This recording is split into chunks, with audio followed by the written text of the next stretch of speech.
Hello everyone, it's Nick from ADC, and today we're going to continue on with our wing placement, and hopefully by the end of today's video, we will have a plane that is both statically and dynamically stable. So first off, what we want to do is I just want to make a quick correction from the last video. I said that the downwash slope was negative. It actually should be positive. So just treat the two negative numbers as if they were positive, and you should get a positive slope. For the term, if we look at the equation here, should be the d epsilon over d alpha. That should be a positive number, not a negative number. Now, really quickly, I'm going to show you guys how to actually plug in this equation to find HN. So really quickly, we want to determine that HACWB is 0.25, and so then what we can do is we can find HN, and looking at the equation, it's just going to be equal to this plus, it's going to be equal to HACWB plus this entire term, which is going to be VH times AT over A minus that term. We're just moving it over. So plus the horizontal tail volume coefficient times, let's go to back to wing placement, times lift slope of the tail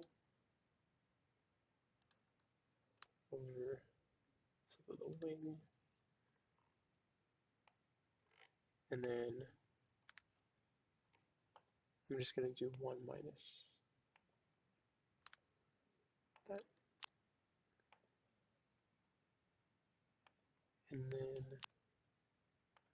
we have HN, which if you guys remember, HN is the distance between leading edge and the neutral point.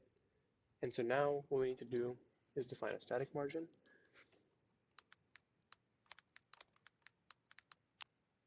which I'm going to use 0.15.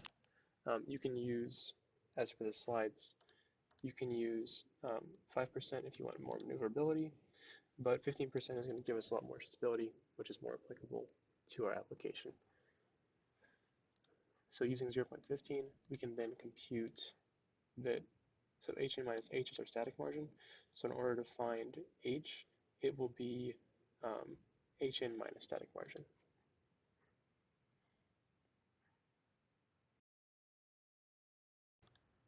Yes.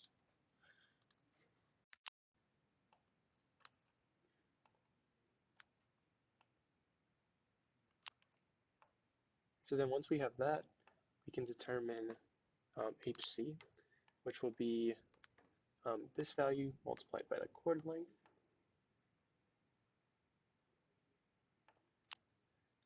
And the reason why this is important is because this is where we're actually going to go ahead and use as our current wing placement. So if we go into XFLR5, so this is in meters, we can, whenever we're defining our main wing, we're placing it, originally we placed it at 25% of the overall chord. So now we're going to place it, we're going to use this number, and so we can just throw negative that number in, and that is now where our wing is going to be placed. And so now today what we're going to do is we're going to determine what angle of attack does our wing need to be at in order to actually, because at cruise we need to make sure two conditions are satisfied. We need to make sure firstly that our lift is equal to our weight, and that our thrust, we're going to focus on lift and weight. So if we go to this slide, we have our lift equation and our drag equation. Right now, we're just going to focus on the lift equation. So we can see that that's equal to the times the density of the air times the velocity squared over 2 times our wing area. And we have most of these values. It's just we're going to, instead of using coefficient of lift, we found our lift slope, right? So we're going to use that lift slope and have angle of attack And so we're going to have that our lift equals our weight. So we're going to have our lift slope times our angle of attack times equal to our weight. So then we can rearrange and find what our angle of attack should be. So let's just go ahead and that is. So that is referred to as wing incidence.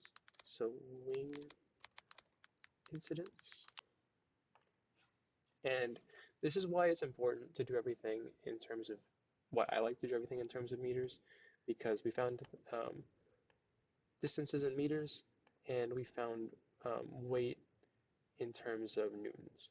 So using that, we can just plug in numbers without having to worry about converting. And also kilograms is a standard unit. So going back to wing placement, we're going to have that the angle of attack we need is going to be equal to 2 times the weight divided by our air density. I'm sorry, divided by our air. Okay, there we go. Divided by our air density multiplied by our cruise speed squared multiplied by our wing area multiplied by the lift slope of the wing. So that gives us a wing incidence of 8.03. And so this will allow us, whenever we're flying at our cruise speed, to have the proper wing offset. So if we go into XFLR5, the way we're going to show this wing incidence is by putting in a tilt angle of 8 degrees. So that starts us off tilted at 8 degrees. Now, from previous, a few of you guys have had where you guys don't have the full gamut of results whenever you guys run the simulations. So I'm going to show you guys how to fix that.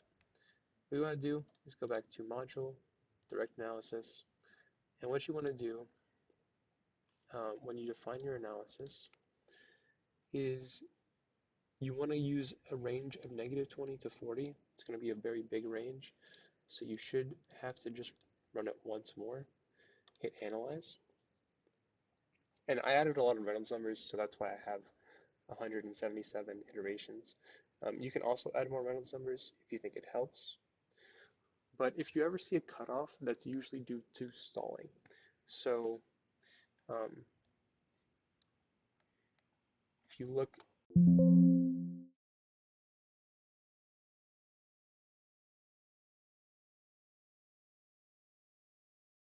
to actually looking at data, if you see it just stops at a certain point, that is most likely due to the wing stalling.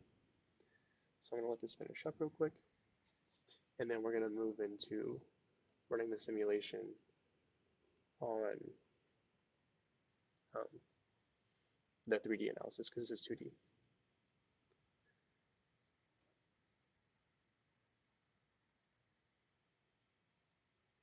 All right. Oh, and it finished. So then we can go back to wing and plane design, and then all our parameters are good. So I'm going to run it from now from -20 to 20 to give it a wider range of angles. Because we have a tilt angle of 8 degrees, it's probably going to cut off at a lower value. So before, if for you is cutting off at say 10 degrees, it'll probably start cutting off at around 2 degrees. Just because we have a starting angle of attack of 8 basically. So it ran the simulation, and we now have data. You can see it kind of cuts off at 5 degrees. We have a lot of like negative angles of attack. So what this means is that because we already have an 8-degree orientation, if we were to go 5 degrees more than that, then we would stall. Or sorry, 5.5 degrees. So now what we can do is, as you can see from the coefficient of moment graph, we have a positive intercept and a negative slope. So this is a statically stable aircraft, which is good. And so now that we've gone ahead and um, added an incidence to our wing, that will change the downwash. So that will change this term. So let's go in XFLR5, get rid of the noise, and I'm just going to choose 2 points. So it looks like we have, around, trying to get the average value of this curve, looks like we have around 3.6 and 1.65.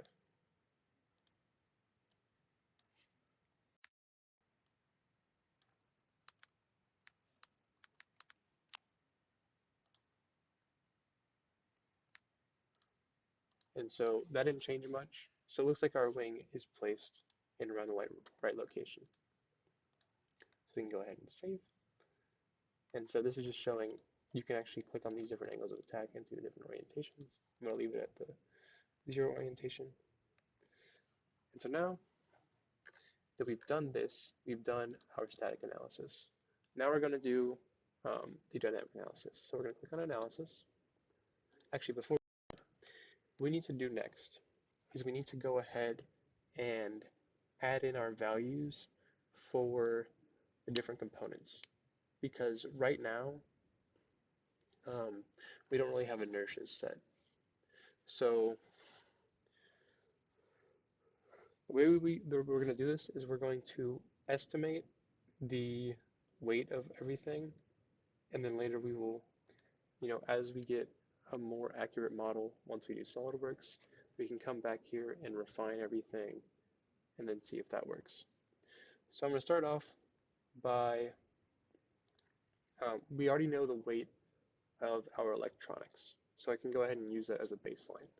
So in the wing, we're going to need 2 servos. So I'm going to call one left wing servo. I'm going to call another one right wing servo.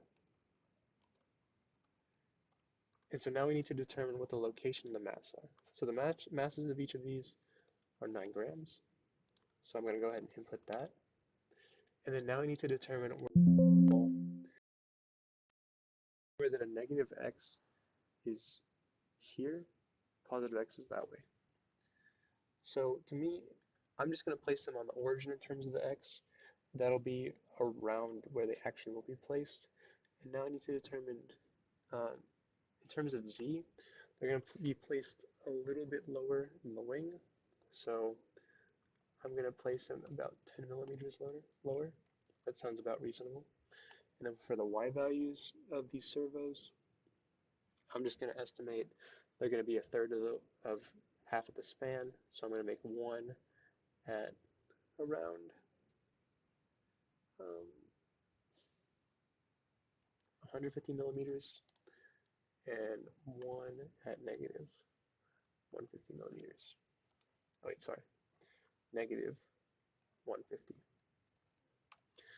So if I save that really quickly, click on masses, you can see we have our CG right there, and then we have our 2 servos. If you don't like the placement of these servos, you can move them back.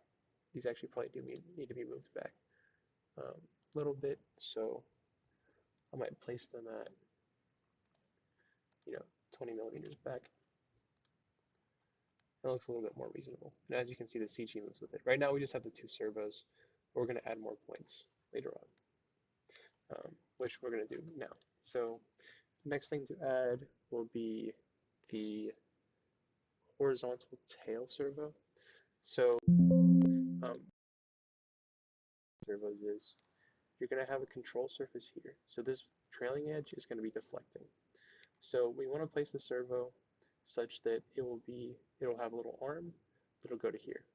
So you can place them around the middle of the wing for now, and then we can refine our design a little bit later. So for the tail, horizontal tail servo, we're going to go ahead and it's going to have the same mass. And then our x value is going to be much larger. I'm going to say about 3, 4 probably sounds reasonable. And then it's in line. So let's just see where that was placed. And then we need to move it down a little bit.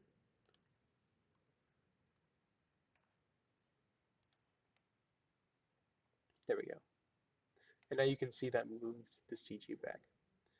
So we're going to use a servo for the horizontal tail, for the vertical tail, and for the left and right wings. So let's go ahead and do the vertical tail servo. And I just am providing this description so whenever I go back, it's easy for me to see where I place things.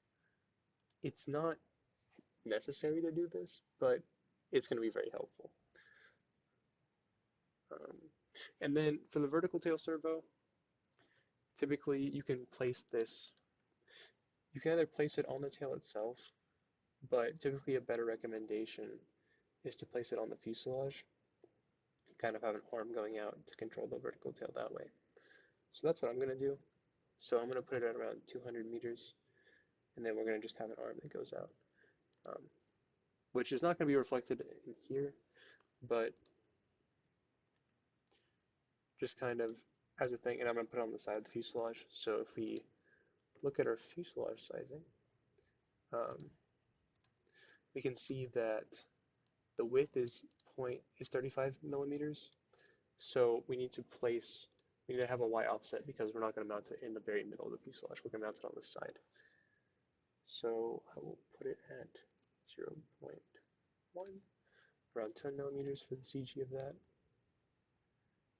There we go, it's on the side of our fuselage. And so that's all of our servos.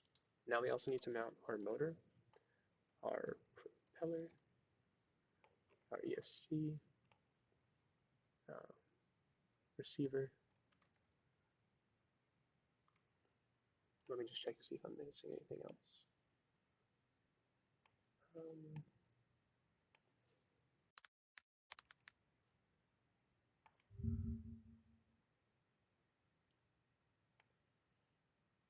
So we have motor, propeller, ESC, and then battery.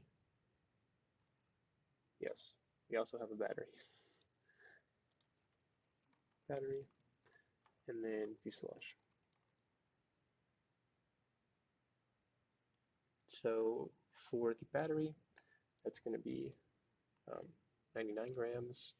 Receiver is going to be 14 grams. It's going to be 29 grams. Propeller is going to be 14 grams. And motor is going to be 60 grams. And then, so now we're just going to kind of where we think motor. We're going to place it in front of the wing. So for now, I'm going to do, say, that lever arm is about 30 millimeters. I'm going to do something like 0.1. I'm going to do it 150 millimeters in front of the CG. Propeller is going to be in front of the motor. So I'm going to do this about 2 inches in front of it. And then for ESC, this is kind of where electronics planning comes into place. And so what we want is our ESC, receiver, and battery to kind of be close to each other. So the way we can accomplish that is I'm going to have our battery just be on in the middle for now, and then just have a negative C like that. For the fuselage, it's going to have a positive Z. So maybe something like that. And for the fuselage, I'm just going to estimate for now that it's 50 grams. And then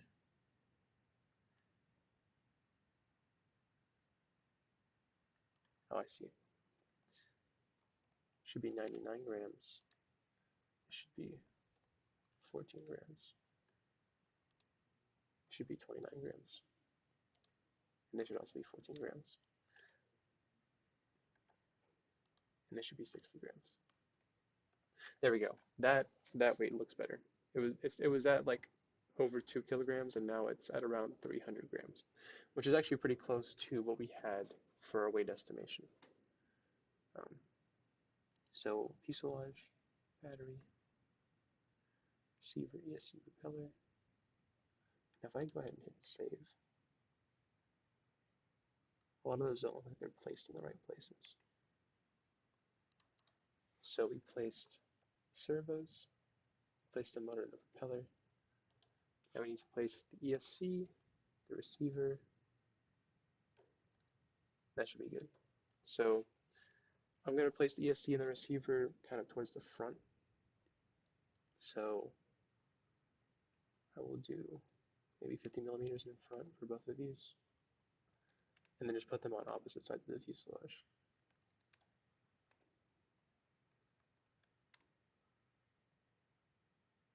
There we go. And as you can see, our XCG is 4 millimeters, and our YCG is not even a millimeter. So that's actually very in line with what we want. We want XCG, basically, we want this 0 point, the origin, to be our CG. It looks like that is what we have, at least in 2 axes. Looks like our Z is a little bit negative, but overall that does look good.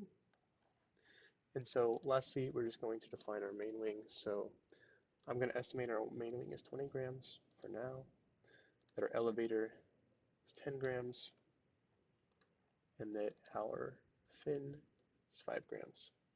That's using the sizing that I have. If your um, aerodynamic bodies are different, you can just kind of look at what I have, look at what you have, maybe do a factor scaling based on that.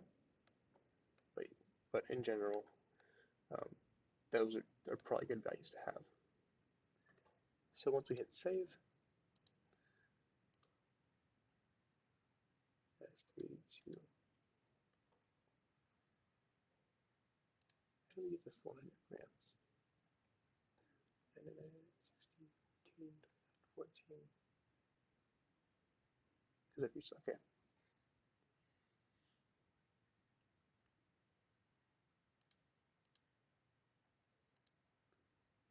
Wings. Oh, I see, I see. Wings should be like 10 grams, sorry. Elevator, say 5 grams. And then the fin, say like 3 grams. That's more reasonable. And so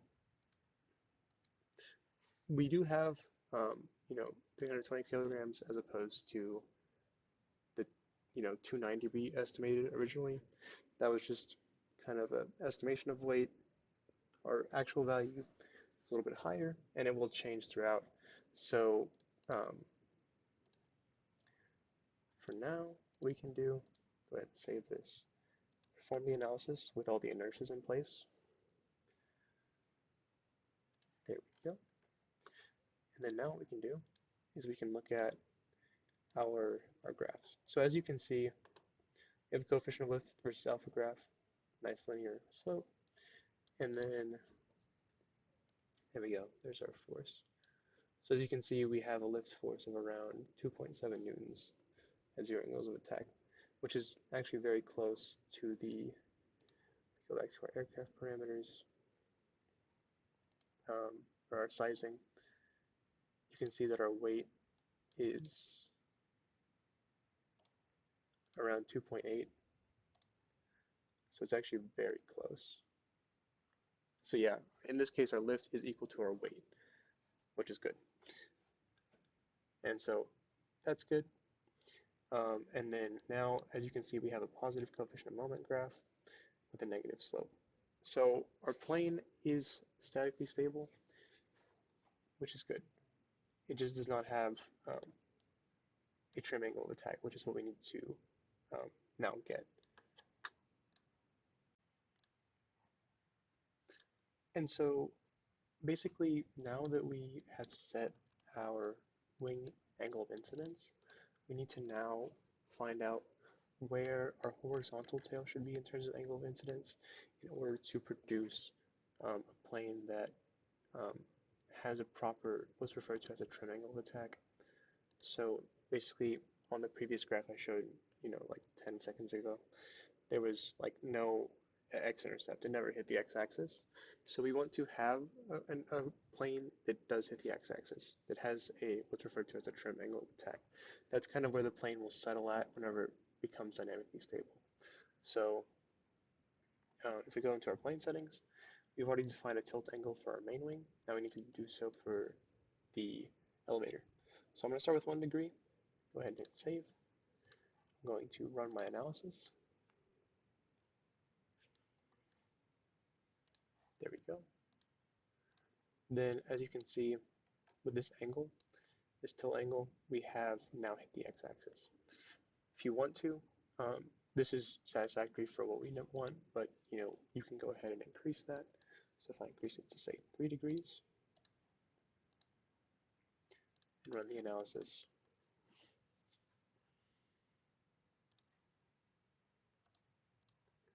as you can see, this has a smaller intercept than the last one. The last one had like 0.15. Now we're at less than 0.05, and we have a larger like space under. This is typically more preferable than the previous case. So for right now, I'm going to keep this angle of incidence of 3 degrees. You could have, tested 3, 4, 5, etc. I'm just going to keep 3 degrees. I'm happy with that. And now what we're going to do is we're going to perform the static analysis, or the dynamic analysis. So we're going to hit analysis, hit define a stability analysis, and then just make sure you have the same settings that I do.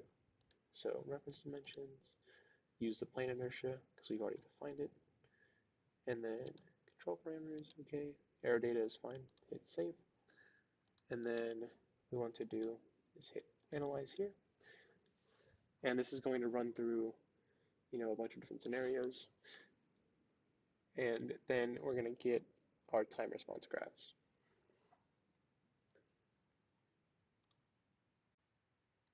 Okay, so we went through and ran different types of stability scenarios.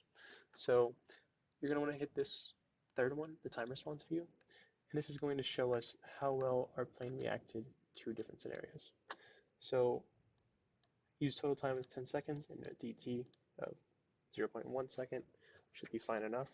And we're only looking at longitudinal stability with a modal response. So if we hit mode 1, hit add, as you can see, I'm just going to rescale the graph. We start at 1 meter per second of disturbance, and then it quickly levels off. That's good. Second mode, exact same thing. You can see that happens. 1 and 2 should be pretty similar on your graphs, and then 3 and 4 should also be pretty similar. So if I add 3, as you can see, we do have a slightly dynamic stability, or a dynamic stability case, but it's like slightly dynamically stable. So we start at 1, then we move to around 0.96, 0.92, and then if we expand this out, it will keep on getting less and less. If I make this 100 seconds, for example, and I hit add, you can see it's getting less and less as we go on. So for right now, that's fine. That means our plane is dynamically stable. In the next part, we'll show how we can optimize that. And maybe after we do our SolidWorks assembly, we can come back and see what we got for that. So mode 4, it's also going to be the exact same graph. So now we have a plane that is both statically and dynamically stable.